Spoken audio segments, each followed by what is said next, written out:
Alright, if this does not get nerfed, Morton's Blade might actually be one of the most broken units we have ever seen. He's not just a debuffer, he boosts team damage, buffs follow-ups, enhances ultimates, and can even play as a hyper carry himself. And we are not just talking about Blade here, because in this video, we are going to talk about what's happening in 4.3 beta and the newest info about the future patch that will include new relics that hint at HIMEKO SP, a new boss that looks suspiciously familiar, a tougher endgame mode, and even early leaks about featured characters like Nihilux, Robin Aspi, and more. So hit the like and subscribe button and let's get this video started.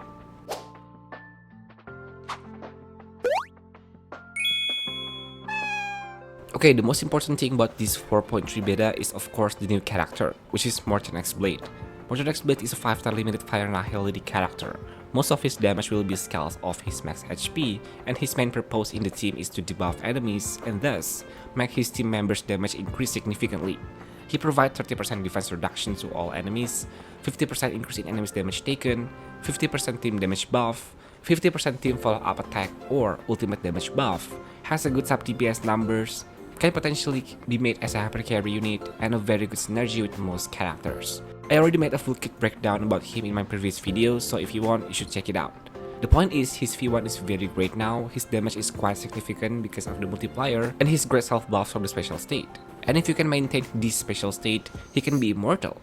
So overall, he is currently the best in slot for Asheville, Ekron, and even Fei Xiao. His light cone, however, turned out not really important. The point of pulling his S1 is so you can be guaranteed using his ultimate right after his first turn. But other than that, tutorial and sweat pearls are overall still the best for him. And then in 4.3 we have two new relics set. Because it's still a leak, I could not give you the full details for the image, but I'm pretty sure you guys probably have seen it anyway. So the first one is going to be the Navigator set. From the name itself, I think we are already aware who is gonna use this set in the future. Yes, it's none other than HIMEKO herself. Not the old version, but her new variant, since she is the navigator of the Astral Express and everything suddenly fits. The two-piece will give the wearer an attack increase by 12%, and this is a hint that the HIMEKO SP will be scaled from attack to deal damage. As for the 4 pieces, when the wearer uses ultimate, then that ultimate damage will increase by 18%, and this will last for 2 turns. This effect can stack up to 3 times, that means HIMEKO SP will have her ultimate damage increased by 54%. From the looks of it, we can already predict what her kit will look like overall. It seems like she's the type of character that is going to spam ultimate, just like Argenti, Yunli, and even Venetia, considering the damage boost only lasts for 2 turns, which is not too long. And one of her team members will probably consist of Morton's Blade because of that, since the new blade can not only be a universal support, but he can be useful for our DPS that mainly use their ultimate to deal damage. A 50% ultimate buff combined with this relic set, I think HIMEKO SP will hit hard. So aside from HIMEKO SP, this set can probably work for characters like Argenti or maybe Acheron. But as for Venetia, unfortunately her relation scaling does not match or benefit from any damage bonus. So yeah, I know HIMEKO SP won't come in 4.3, but I think this is her best in slot relics, so you guys could pre-farm it while waiting for her official release. And the second set is the Master Smith set. The 2 pieces will give the wearer a 12% max HP boost, so this is technically for some characters that use HP as their damage scaling. The 4 pieces will increase the wearer's crit damage dealt to enemies whose defense had been previously reduced by 28%. In addition, if the wearer successfully inflicts a defense reduction to enemies, then the whole team will be granted a buff in the form of 15% damage boost, and it will last for 2 turns. So yeah, this set is designed for a debuffer, and by looking at Morton's Blade kit, this actually fits him really well. In the 4.3 beta, we have a new Quantum Elite boss added. This is usually a hint what the next character element will be. So whoever the next drip marketed character in 4.4, there's a huge chance that he or she will be a Quantum. So from the hypothesis that we got through the new relic set, I guess it is safe to assume that HIMEKO SP will be Quantum then, but what kind of path that she follows? It probably either erudition or destruction. In 4.3 there were some new items added for both erudition and destruction. This potentially foreshadows the new upcoming unit's path, so in my personal opinion, HIMEKO SP is going to be the new Quantum Erudition, not destruction.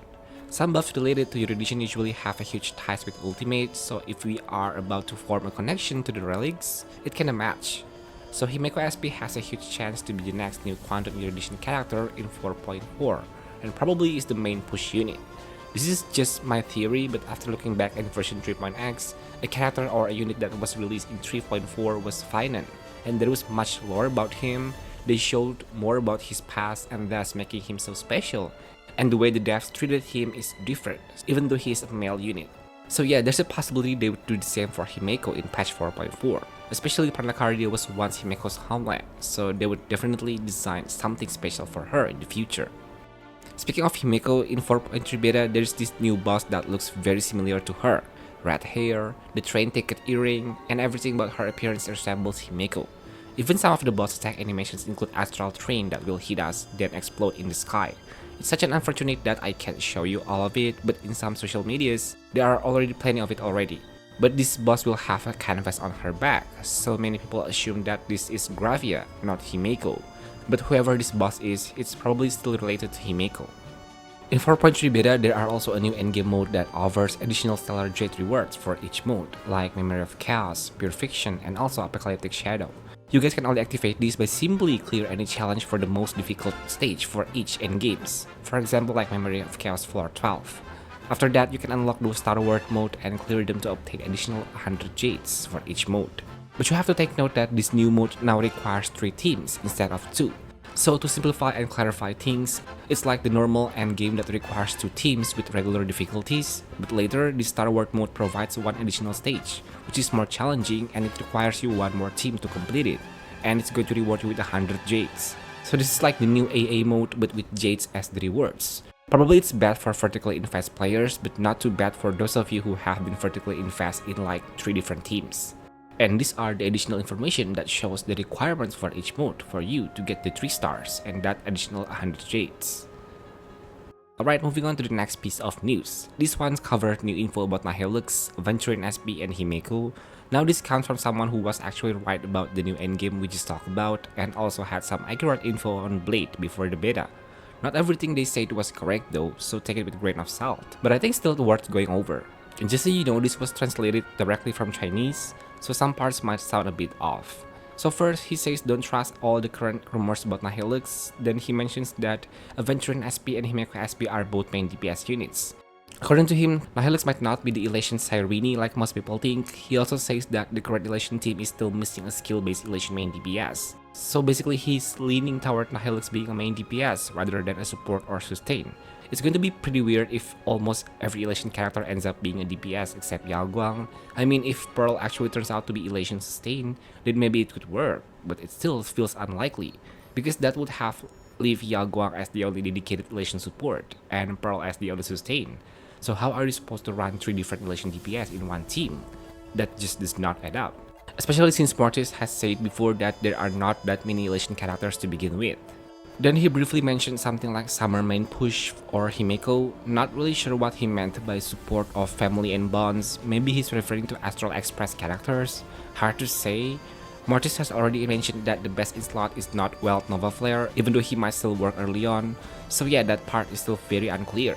What he did clearly say though is that HIMEKO SP is erudition. He also mentioned prisoner as in power creep, basically saying most erudition characters have already been power crap. So his point is that HIMEKO SP is an erudition type unit. The full post is actually longer, but the rest mostly talks about Blade, and we have already seen how Blade works in beta, so there's no need to go over that again. Honestly, it's hard to really trust this info. Some of it could be right, some of it could be wrong, we just don't know which parts. At the end of the day, we will just have to wait and see if HIMEKO in 4.4 really ends up being erudition. If that turns out to be true, then Nihilux being a main DPS starts to make a lot more sense. Especially now that endgame needs 3 teams, having multiple main DPS units actually lines up with that. Still, don't take all of this as a fact. This source is not on the same level as Mortis. Alright, next up is the rumor from Sakura Heaven. This one's talk about HIMEKO, Robin SP, and Pearl. First, they claim Robin SP is confirmed, so they are pretty confident she is coming. Apparently, she will have a unique basic attack, not your usual single target hit, and it's also not an enhanced basic, just a regular one, but it does not deal damage at all. So yeah, her basic attack basically deals 0 damage. Then there's the HIMEKO SP, also said to be confirmed. According to them, she has an enhanced basic attack and 3 levels of enhanced skill, but her ultimate does not deal damage. Now that's a bit strange, because earlier we saw a relic that boosts ultimate damage, but here they are saying her ultimate does not even deal damage. So either her skill is being counted as ultimate, or maybe that relic is not actually for her. That's why I questioned this earlier. We'll just have to wait and see how it looks in 4.4. The third one, Pearl is said to have to enhance basic attack, while both her skill and ultimate deal no damage at all. So yeah, if that's true, Pearl is either a sustain or support.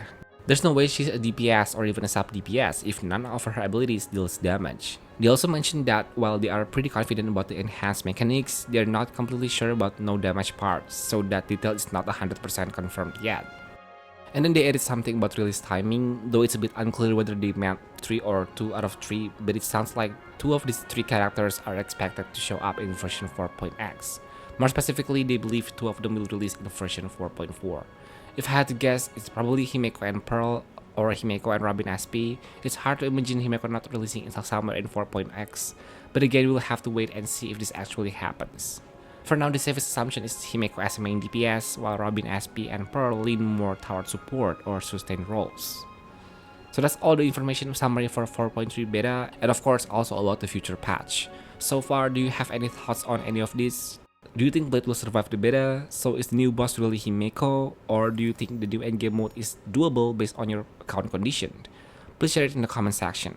If you found this video helpful, please hit the like and subscribe button. I will see you guys on my next one. Bye bye!